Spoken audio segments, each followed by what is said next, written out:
Hello there, guys. I hope that you are benefiting from this. Now, this is another extract, and this is from the Free State Prelim for the year 2024 and 3.3 Vinny Bag Manufacturers. The business manufacturers design handbags. The owner is Vincent Louis. And it says here, explain whether the business should be satisfied with the number of handbags produced. Okay, so this one should not be a problem. Remember, I addressed it when I did that very first activity. All right, so you should be able to do this one. Go back again to the Eastern Cape. It's exactly the same question. All right, but if I come to 3.3.2, it says, Vinny aimed for a net profit of 1.7 million for the financial year. Calculate the number of handbags he had to make and sell to reach the target profit using the same cost structure. So here you can see the question has changed. It is not extra profit, but it is now net profit. He intends to make net profit. So if he intends to make net profit, therefore my calculation has to change completely now. My calculation has to change completely. All right. So what I understand is that he already has his sales, his variable cost, and his fixed cost, and the number of units that is produced and sold, and then there is his break-even point. Okay, but we want to know the number of units that he has to make and sell to achieve this net profit figure. Okay, so very, very key that Vinny has already produced units which have covered the break-even point. So in other words, there are several ways in which I would have explained this one, but his break-even point has already been achieved. Remember, it is at 5,255 units.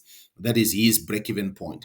That simply means at this point, we can ascertain that his fixed cost of 4 million, his fixed cost of 4,361,490 would be covered at this point.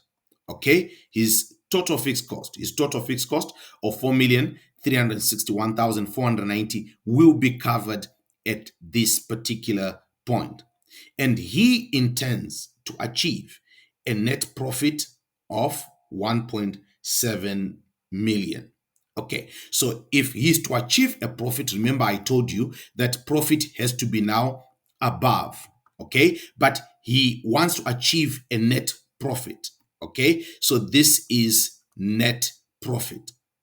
So if he's to achieve a net profit of 1.7 million, the easiest way then would be to say his total fixed cost that needs to be covered before he achieves break even in order for him to come to the net profit.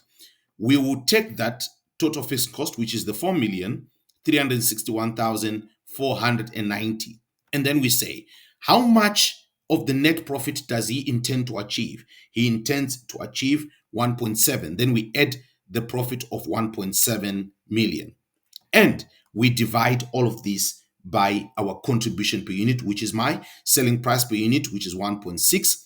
And then I subtract the variable cost, which is 770. Now, this is a different calculation from the one I did in the Eastern Cape or the Northwest paper.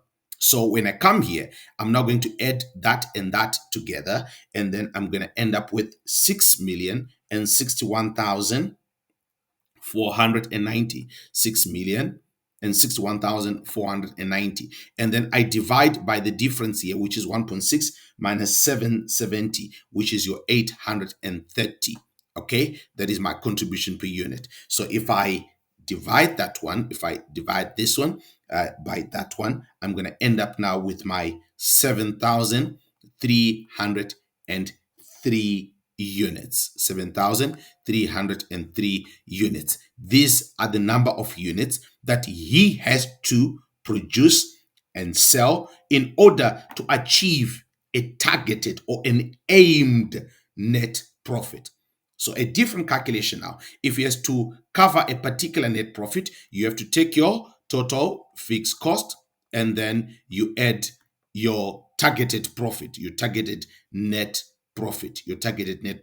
You add that together and then you divide that by your contribution per unit. That is how you have to do this particular calculation.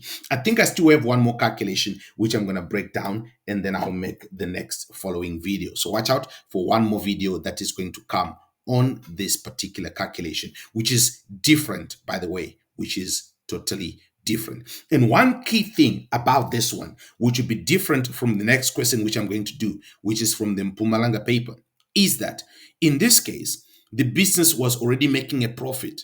All right. The number of units produced and sold is 6,200, which is above the break-even point of 5,255. Very key to note. As you see in the Mpumalanga paper, it will be totally different because the number of units produced and sold will be below the break-even point. So it will change the entire question. The question will be more or less the same, but when the number of units produced and sold is below the break-even point, then the calculation is going to change automatically. Okay, so I'm going to do the next question, which is the Mpumalanga prelim paper. And in that particular paper, they are producing units below the break-even point. Let's see how that paper looks like in the next quick video. Cheers, and I'm out.